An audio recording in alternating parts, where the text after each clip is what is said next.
투자텔미 시간입니다. 반도체가 또 수급 블랙홀을 만들고 있는 하루입니다. 이게 또 장점이 있고 단점이 있는데 투자자분들이 포모 현상을 느끼지 않고 제대로 투자하실 수 있도록 오늘도 길잡이가 되어드리겠습니다. 첫 번째 키워드는 노선 변경입니다. 기준과 잣대를 바꾸는 게 힘든 일 중에 하나인데 오늘 노선 변경과 함께 뷰가 달라진 종목이 있습니다. 잠시 후에 자세히 전해드리겠습니다. 반도체만 가나 싶지만 오후장 힘을 내주고 있는 섹터와 종목들이 또 등장을 하고 있습니다. 그중에 오늘 주가 100만 원 선을 재탈한 종목 얘기도 해보겠습니다. 마지막은 입지 강화인데요. 어떤 기업인지 잘 모르실 수도 있는 종목인데 묵묵히 제 갈 길을 가면서 이번에는 일본에서 입지를 강화해 나가고 있다는 기사가 더해졌습니다. 어떤 종목인지 확인해 보시길 바랍니다. 네, SK 하이닉스 얘기 첫 번째로 해야 될 것 같습니다. 오늘 주가 후끈하죠. 비록 깐부 회식 자리에는 없었지만 외국계에서 나온 리포트 그리고 오늘 국내 증권사에서 나온 리포트가 시원하게 목표 주가를 상향 조정했습니다. 먼저 노무라 증권의 리포트입니다. 일단 반도체 칩 가격 전망부터 얘기를 해보면 노무라에서는 2026년 D램 가격이 전년 대비 57%, 낸드 가격은 65% 오를 것으로 내다보고 있습니다. 이전 전망치보다 20%포인트 이상 상향 조정한 건데 그만큼 수요가 폭발적으로 늘고 있다는 뜻입니다. 그 이유는 AI 서버뿐만 아니라 기존 클라우드 서버와 AI 추론용 서버까지 모두 메모리 수요를 끌어올리고 있기 때문입니다. AI 학습에 쓰이는 고성능 HBM뿐 아니라 일반적인 범용 D램과 SSD, 낸드까지도 동반 상승세를 보이고 있는 게 현재 상황입니다. 이렇게 되면 SK 하이닉스의 수익성도 당연히 좋아지겠죠. 또 HBM 시장에서는 A식 반도체 기업들이 맞춤형 AI 칩 개발 수요가 폭발하면서 내년에 HBM 출하량 증가율이 또 기존 전망 30%에서 무려 42%로 상향 조정이 됐고 범용 제품 가격이 크게 오른 덕분에 고객사와의 HBM 가격 협상에서도 SK 하이닉스는 우위를 점하게 됐습니다. 그럼 공급은 어떨까요? 노무라는 2027년 중반까지 공급 확대 속도가 제한적일 것으로 보고 있습니다. 그래서 이번 반도체 슈퍼사이클은 2027년까지 이어질 것으로 전망이 되고 있습니다.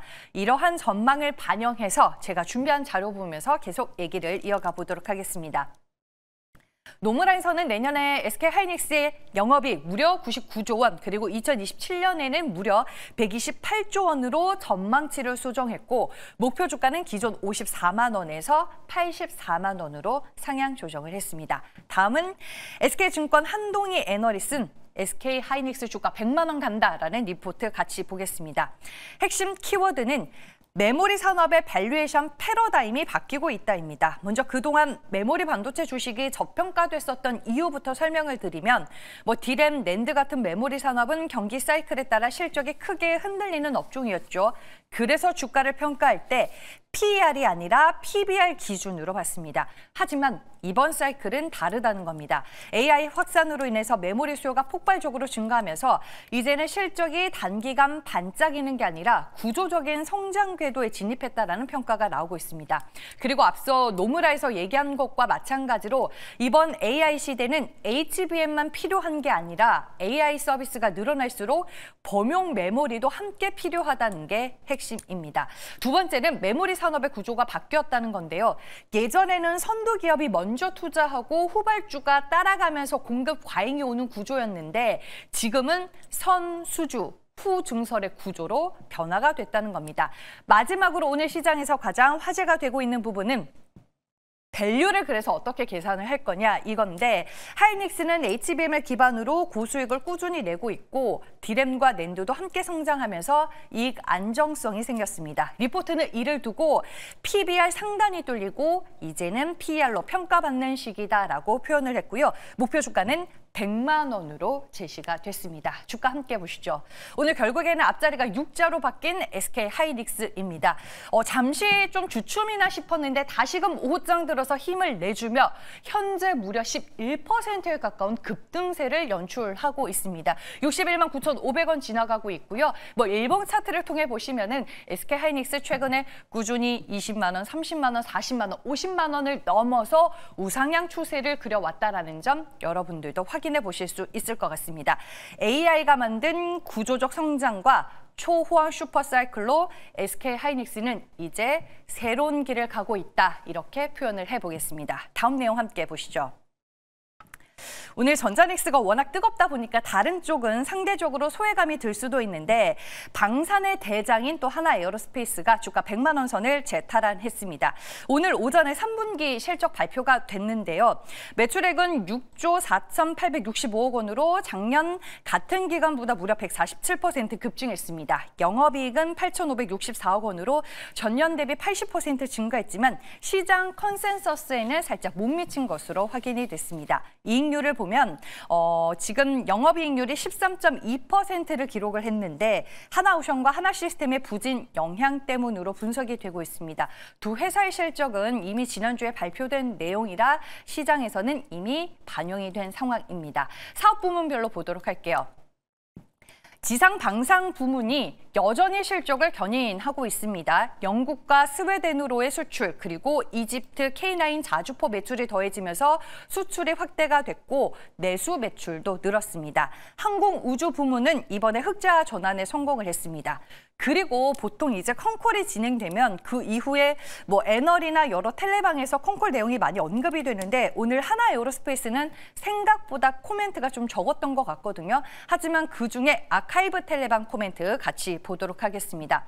컨콜을 다 보신 것 같더라고요. 몇 가지의 포인트에 대해서 이제 언급을 하고 있는데 2026년부터 2029년까지 매년 약 20% 수준의 매출 성장률을 전망한다라고 얘기를 하고 있고요. K9 자주포, 천무, 레드백 장갑차 등 주요 수출 모델이 꾸준히 공급이 되고 동시에 국내 방산 수요도 안정적으로 이어질 것으로 예상을 하고 있습니다. 즉, 단기 실적 반짝이 아니라 중장기 성장 궤도에 올라섰다라는 자신감이 이번 컨콜에서 확인이 됐다라고 볼 수 있겠습니다. 그리고 두 번째, 이번에 분기 내수 매출 5% 늘었지만 전체 영업이익률은 13%대 중반으로 견조하게 유지가 됐습니다.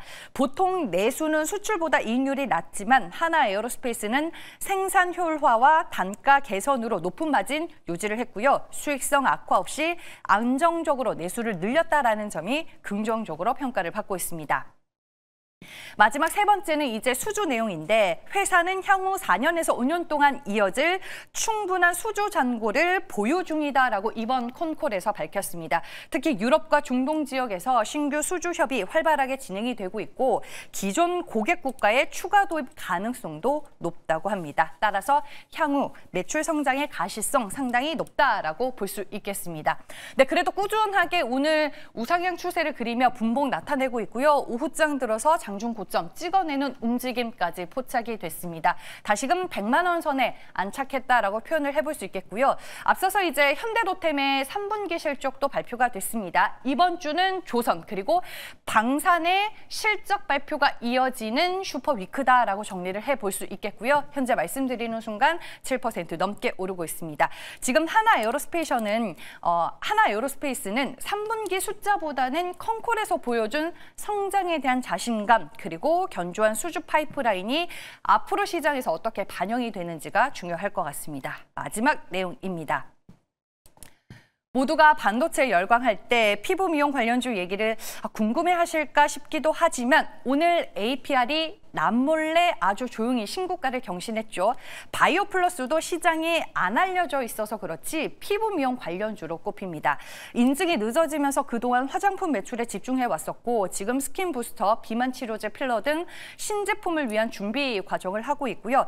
연말에는 중국 하이난 공장 필러 승인이 또 완료가 될 예정이라고 합니다. 오늘은 이제 일본 쪽에 필러 수출이 시작이 됐다라는 기사가 났습니다. 기사 내용 전해드리면요.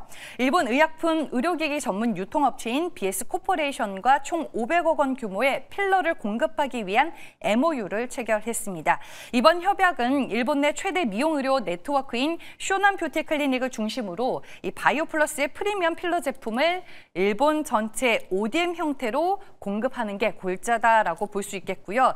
이번 협약을 통해서 있는데요. 일본 피부 미용 의료기기 시장 내 입지를 한층 강화하고 아시아 프리미엄 필러 시장에서 K필러의 새로운 기준을 제시한다라는 전략이 확인이 됐습니다. 회사 측에서는 이번 협약은 단순한 공급 계약이 아니다. 일본 현지 시장 맞춤형 제품 개발과 브랜드 협업 모델로 진할 가능성이 커졌다라고 강조를 하고 있습니다. 한국 브랜드 이름 그대로 일본 시장에 진출한 첫 사례 중에 하나로 지금 기록이 될 것으로 평가를 받고 있습니다. 주가는 한번 같이 볼까요? 네, 코스피 지수가 이렇게 좋고 코스닥 지수도 우리가 1000포인트를 열마하고 있는 이 상황에서 바이오플러스의 주가는 오른 게 없습니다. 오늘 이 기사에도 불구하고 주가 상당히 미미한 상승세를 보여주고 있다는 생각이 드실 수도 있겠지만 그래도 조금씩 힘을 내주고 있는 모습 옷장 들어서 포착이 되고 있고요. 일봉 차트를 통해 보시면 주가 여전히 바닥권에서 박스권에 갇혀 있다는 거 여러분들이 또 확인하실 수 있을 것 같습니다. 과연 피부 미용 기기주들이 시장 안에서 다시 부각받는 그날이 올지 여러분들도 확인해 보시길 바라겠습니다. 세 가지 이슈 모두 전해드렸고요. 이제 MBN골드 최현동 매니저 만나보겠습니다. 안녕하세요. 네, 안녕하십니까. 최현동 매니저입니다. 네, 오늘 시장에서 어떤 투자 뉴스 중요하게 보셨을까요? 네, 조금 전에 하이닉스 이야기를 잘 봤는데요. 오늘 보시면 삼성전자, 하이닉스 다 급등하고 있습니다. 정말 최근에도 많이 올랐는데 하이닉스가 이 자리에서 10%가 넘게 또 올라가는 거 보면은 정말 반도체가 좀 강하구나라는 걸 볼 수가 있는데 아침부터 이제 또 삼성전자, 하이닉스도 매수 의견을 좀 드렸거든요. 지금 이 부분을 좀 보면서 아직 사실 삼성전자나 하이닉스 비해서 코스닥에 있는 소부장 종목들은 못 가고 있는데 삼성전자나 하이닉스가 올라가는 이유를 봤을 때 이쪽 종목들도 안 갈 수가 없거든요. 그래서 그 부분을 좀 말씀을 드려볼까 하는데, 일단 삼성전자를 앞서서 지금 이번 연도 봄 정도만 비교를 해본다 하더라도 다 좋아지고 있다라고 볼 수가 있을 것 같습니다. 메모리부터 파운드리, 스마트폰 다 좋아지고 있는데, 일단 HBM 같은 경우도 연초까지는 하더라도 삼성전자는 이 하이닉스에 비해서 HBM이 뭐 많이 뒤져 있었죠. 그리고 계속해서 퀄테스트에서도 떨어지면서 상당히 안 좋은 모습이었던 건데 이번 실적 발표를 기점으로 해서 삼성전자 홈페이지를 보면은 지금 HBM4 공급을 공식화했습니다. 그러니까 HBM3를 공급하는 것까지도 다 나와 있던 건데요. HBM4를 빠른 시일 내에 공급하냐 못하냐가 어떻게 보면 핵심이었던 건데 이번에 이 공식 홈페이지를 좀 보게 되면은 HBM3 이는 공급하고 있고 HBM4 같은 경우도 샘플을 요청해서 모든 고객사에게 출하를 했고 지금 고객사 일정에 맞춰서 양산 출하를 준비하고 있다라는 내용 봤을 때 조만간 HBM4까지 공급이 좀 될 것 같고요. 그다음에 메모리 쪽을 보게 되면은 이 금보다 더 많이 올라간다고 그러죠. 그러니까 지금 사실 삼성전자 하이닉스 사는 것보다도 그냥 디램을 매수한다면 더 많이 오를 것이다. 뭐 이런 분석까지 나오고 있는 건데 지금 디램 같은 경우만 본다 하더라도 작년 3분기에 두 개에서 170% 거의 3배가 올라와 있는 거고요. 지금 10월 달 같은 경우도 이 메모리 모듈 업체들이 돈이 있어도 물량을 못 구하는 그런 상황입니다.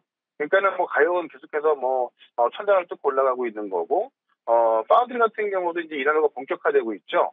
이 테슬라가 이제 테슬라와 애플의 수주를 이제 시작으로 해서 지금 4분기 생산 목표로 하고 있는 건데 지금 파운드리 같은 경우도 테슬라를 시작으로 완벽히 살아나고 있고요.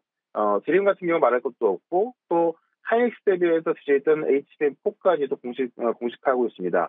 또 전방 산업을 봤을 때 이 아마존이 지금 서프라이즈 급등 중에 있으면서 사실 이 많은 빅테크 기업들의 이 AI 인프라를 향한 자본 지출은 더욱더 커지고 있기 때문에 지금은 AI 인프라에 원래는 HBM만 들어가 있던 게요. 지금은 디램과 낸드가 들어가면서 주문이 좀 폭주하고 있는 겁니다.